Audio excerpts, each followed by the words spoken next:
बिस्मिल्लाहिर्रहमानिर्रहीम। अस्सलाम वालेकुम। पंजाबी खबरों के नाल मैं मिसाल असलम ते तुसीं वेख रहे हो CID न्यूज़ नेटवर्क इस्लामाबाद। शामिल करने अज दी शाह सुर्खियां। वज़ीर आज़म इमरान खान दा पेट्रोलियम मसनूआत दी कीमतां विच इजाफा ना करन दा फैसला। ओगरा वजारत खजाना की जानब तो कीमतां विच इजाफे की तजवीज़ मुस्तरद कर दी गई। ओगरा ने 1 नवंबर तो पेट्रोलियम कीमतां वधाउण की तजवीज़ पेश की सी। वज़ीर आज़म ने फैसला कौमी मफाद नूं मद्देनज़र रखदियां होया कीता। हुकूमत अवाम दे रिलीफ नूं तरजीह दे रही है। इमरान खान IMF दे लई अवाम दा पेट घट रहे ने नून लीग। मरियम औरंगज़ेब का कहना है कि रोज़ रोज़ आटा, चीनी, आंडे, तेल, दालां महंगियां करदे ने। ना अहल दरबारी रट्टे रटाए बयानात देन विच मसरूफ ने शहबाज गिल। शहबाज गिल का कहना है कि IMF दे दर ते पहुंचाने वाले केड़े मुंह नाल गल कर रहे ने। वज़ीर आज़म दी उलमा इकराम दे नाल मुलाकात। कल अदम जमात दे मुतालबात ते गलबात हुई।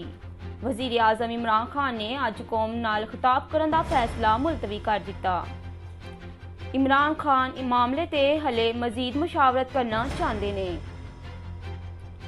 कल अदम मजहबी जमात दा एहतजाज मुजाहरीन दा वजीराबाद विच मौजूद होना। सड़कों की बंदिश तो कारोबार ठप हो गए ते जरूरी शैवां विच किल्लत।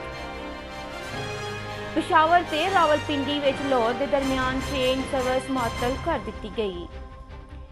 मार्च रोकन दे लई GT रोड ते खंदकां खोदियां गईयां।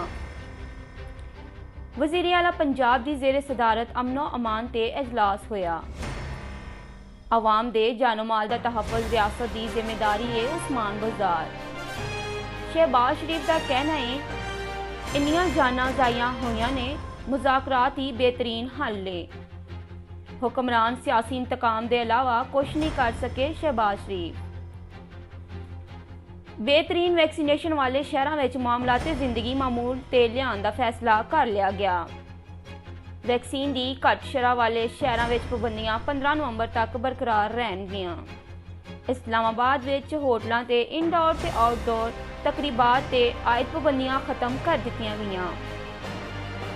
सिंध विच भी कोरोना तो मुतल्लक पाबंदियां मजीद नरम कर दित्तियां गईयां। वज़ीर आला दे बाद बलोचिस्तान के स्पीकर का भी बिला मुकाबला इंतखाब हो गया। किसी ने भी जान मोहम्मद जमाली के मुकाबले विच कागजात जमा नहीं करवाए।